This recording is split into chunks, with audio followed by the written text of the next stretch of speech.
Good afternoon, DeMarcus Ware. How the heck are you? Hey, I am doing good, man. Happy New Year to y'all. Happy New Year to you. It's always so good to hear from you, D. Ware. And congrats on being a Hall of Fame finalist. I can't believe it's been 5 years already. Dude, time flies, and it's one of those things where, the wait is here. It was there last year. It's here again this year. And hopefully I'm able to etch my name in stone in the NFL, but also in Dallas Cowboys history by putting that jacket on, Oh, yeah, that's got to happen. I mean, it should have happened last year, but there's no way they leave you out at this point, right? You never know. I mean, the resume's there, but, you got to go through everything else, and just like everybody else did. And, hopefully the time is now. It's one of those things where the excitement is every day, and the nervousness is every day. Just like the Dallas Cowboys got to play Tampa Bay Buccaneers, Yeah.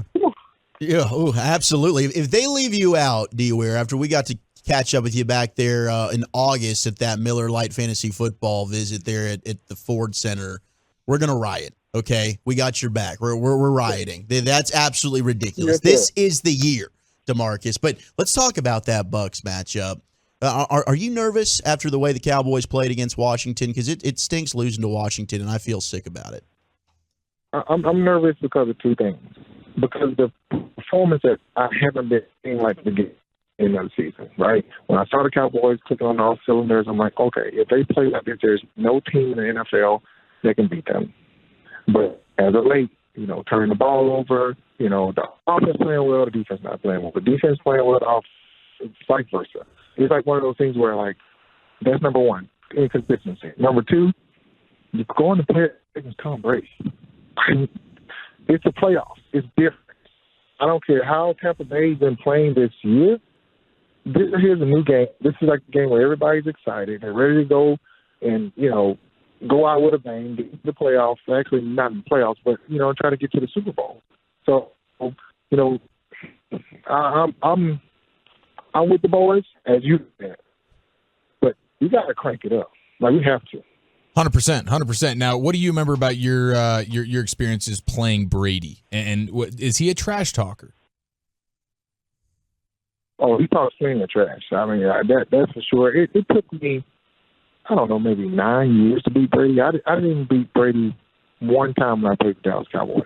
And that pissed me off, actually, right now by saying it. But I beat him twice 1 year for the Super Bowl. And we had to hit that dude, like Micah Parsons, DeMarcus Lawrence. I mean, the whole crew is going to have to really buckle down and make him uncomfortable in that pocket. Is the most annoying thing, D. Ware, how quickly he gets rid of the football?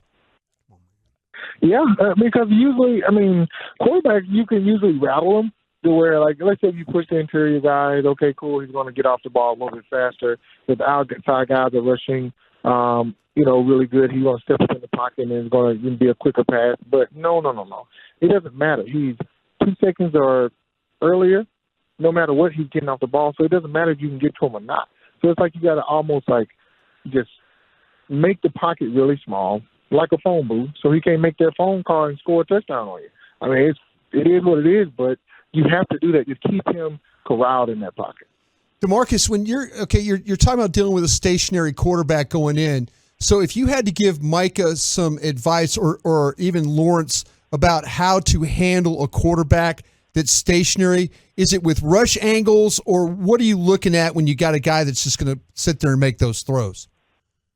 A guy like Brady, he's a 3-step dropper. He don't have a lot of 5-step drops unless it's, play action. One thing I changed is don't rush behind the quarterback. He steps up every single time in those B gaps because he uses that, let you get up the field, go in the B gap, and he'll throw and complete the pass every time. So I made my rush angles a lot tighter. I powered a lot more. I went underneath to get in his face. How fast can I get in his face? It might have not been a sack, but that hit or that hand in the face, it knocks him off. And that's when he gets upset because he's like, oh, my God, I can't see where I need to go. And that's when the interception happened and Diggs, taking that PD in. And that's when he starts cussing his offensive lineman, right? That's when you got him? Exactly. Is DeMarcus Ware here in the nation? Do you think the Cowboys are going to win? I think they are, but I think it's going to be a hard-fought game. they're going to have to really run the football consistently just to eat up the clock. I'm not going to say that Brady's going to run the clock up, but sometimes your best defense is your better running offense because they're going to just eat the clock up. The guy that's scoring all the points is not going to be out there. And then you hammer it home on defense where you get short field, if it's a field goal or whatever it might be, to now it's 14-0 or a high-scoring game where you can really rush the passer now. Do you feel like this year's taken a toll a little bit on Micah physically, playing pretty much edge all year? I don't think it's taken a toll on him. It's just one of those things where he is, I take that back. He has been getting up a lot. I mean, the but double teams he's been getting with the tight end and tackles and running backs over there on him. At the beginning of the season, they were using him a lot differently. I mean, he was going a lot more inside, outside, put him on the right, put him on the left. And as of late, he's just been on the right-hand side where they know where he's at. So maybe they'll change some things up to make him a lot more effective, and so he can be at the quarterback this week. DeMarcus, when you played, and you played a lot of most of your career you played on turf, but then you went to Denver and played on grass. Did it affect you as a pass rusher to play on the turf as opposed to grass? Was there something that you felt like, I got to do this a little bit different playing on the turf as opposed to the grass? On the grass, it's a lot more slipperier, but the thing is you can bend a lot more on the grass because when your foot gets planted in the turf, your ankles, all that stuff gets really stuck in the turf like concrete, so it's hard to bend the corner. But you are faster because you don't lose any grip from you slipping on the grass or whatever, so there's an advantage to it. So I changed my game up depending on if I was on turf and grass. I like the grass the best, no matter what, because it was easy to bend around the corner, and now you can get underneath and get to the quarterback. It's DeMarcus Ware here with you on 105 through the Fan. What are you hearing from your buddies in Denver? Are they going to come and try to take Dan Quinn from us? To be honest with you, I can't even answer that question because I don't know. But, we do have a good, quarterback. I'm not quarterback, but defense coordinator here. So they might try to come and get him. Don't know. But at the end of the day, we got to win this game this week. That's what I'm worried about. We got everything we need this week to win this game. So hopefully we're able to do that. What are you seeing with your buddy Tyron Smith out there at right tackle compared to left tackle? Dude, the first time I saw him get back on the football field, it was like he grabbed the dude and just ran him over. The next play, he punched him like it was a defibrillator. You saw the dude almost hit the ground. I was like, oh, my God. Yeah.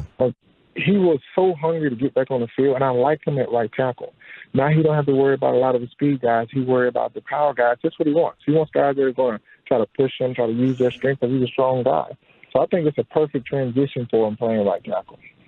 We got a lot of the listeners that are texting, we need you to suit up on Monday night, DeMarcus, which I know that you could still go out there and get us a sack if need be. But I'm wondering, what's your assessment of Dak right now? I'm sure that everyone asked Dak about the interceptions after every single game. And you, having played against some of the best to ever do it, you can evaluate quarterbacks with the best of them. What do you think about number 4? I think it's one of those things where I've seen him trying to do too much, right? If Zeke's not in the game, if Pollard's not in the game, if somebody's not catching the ball right, if the defense isn't playing right, either he's going to try to run the ball to make the play, he's going to try to be too deep, or try to throw it in a tight situation to try to make that play. And, for me, it's like me talking to the boys right now, and I'm like, listen, everybody owns their job. The defense do what they need to do, the offensive line, everybody else, they do what they need to do, and let Dak just orchestrate things back there with no pressure in his mind and let him play. And just like he did the first 6 games, and this game against Brady will be no problem. How much interaction do you have with some guys on the team right now, DeMarcus, Micah, and these guys? I haven't talked to him lately, but at the beginning of the season, I talked to him in the season as well. So right now, they're hunkered down. They're so focused on this big thing coming up. I haven't talked to him that all. DeMarcus, rookie edge Sam Williams, he's flashed a couple of times. Could he develop into a star pass rusher? What sticks out to you about his game? Actually, his power game. I was, watching him earlier, and he has really good power game. And when you're a power guy, you usually don't have a lot of get off, right? Like meaning being able to get off the ball really fast and go around the corner. But he has that too. So he has the makings of being a great player. It's one of those things where you got to give him that time, you got to give him those reps so he gets that experience. But he has what it needs to be that player that can be very effective and make some big plays out there. DeMarcus, when I went back and watched the game from week 1, the perimeter game was good for the Buccaneers running the ball with Fournette. And I was going to ask you, as an edge, when you get in those type of games, do you expect the Buccaneers who had some success running the ball in that perimeter and those dealing with the down blocks and stuff like that? Is that something you're going to think, okay, they're going to come at me again because we didn't really handle that well the first time around? And then what adjustments do you make if a team's getting the ball on the edge against you? I think no matter what, if an offense is successful with doing something, they're going to try it just to make sure that you corrected it, right? They're going to have those plays where they block down and either bring a guard or bring a tight end from the other side to sort of run at Micah. I've seen them do it. And so either Micah's stealing, then the next guy got to, come over to help on the edge, or Micah gets up the field to contain, and then the other guy has to field. But I would, no matter what, is set the edge. We always talked about setting the edge. Like, I never spilled. Anytime I did spill, it was on somebody else. But it's like, put it on me. Put that, me setting that edge on me, and now you make that play inside. And if you don't make it, it might be a 3 or 4 yard gain, but I'm still going to make that tackle. And I think that's the mentality that the outside guys got to have to be successful, so they don't get outside. DeMarcus Ware with us here in the GBag Nation. How a typical football Sunday for DeMarcus Ware, what does that look like now? Are you just surrounded by televisions? Are you man caving it? Are you doing red zone like me and Wolchuk, or are you just locked in on a Cowboy game? Dude, I'm going to tell you what, I got 1, 2, 3. I got 4 TVs in one room. One is 20 foot by 20 foot. I'm not even kidding. It's a big screen, and I play golf at the same time. So I'm hitting balls into the screen. Yeah. My kids are all in there. We got hot rooms and everything. So it's like a game room. So when that room turns on, everybody's in there enjoying it, and it's actually really fun.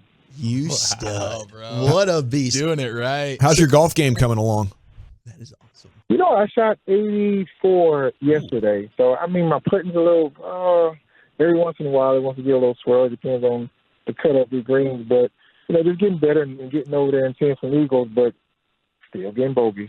Yeah, but you can hit that thing a 84 mile, is good score. Yeah, I bet he's crushing it. Are you kidding me? How far are we hitting this thing? Man. Oh, yeah, I can do that. I do wonder, you've been spending some time with Woody because you and Darren Woodson are both Hall of Fame finalists. So how special would it be, you as the Cowboys all-time sack leader and Darren Woodson, Cowboys all-time tackler leader, both getting into the Hall of Fame at the same time? It was so cool. When I got to do that press conference with Darren Woodson, right, and getting to know him even deeper as a player, how phenomenal he's been. And he actually, his name is thrown in Dallas Cowboys a long time ago before me, but having 2 Dallas Cowboys in the Hall of Fame, I'm talking about the TV rating going to light up. Yeah, everybody's going to be there. You know how it is when you bring that star to the Hall of Fame. It's the star power comes. So hopefully both of us are able to make it and make a huge impact when we put that yellow jacket on. Now, are they going to make that announcement during Super Bowl week again? Yeah, at NFL Honors. They're going to do it again at NFL Honors, so it's going to, be that Thursday, I think NFL Honors is. So awesome. I'm looking forward to seeing what happens. Are you going to be out in Arizona for the Super Bowl? Yeah, I'll be out there. Right on. I'll be out there, so I'll see you there.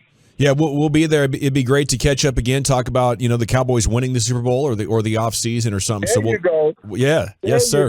I like that. All righty. Well, we love it whenever you can join us, sir. Thank you so much, and have a great time. And congrats on this Hall of Fame announcement coming up, by the way. All right, thank you. Salute.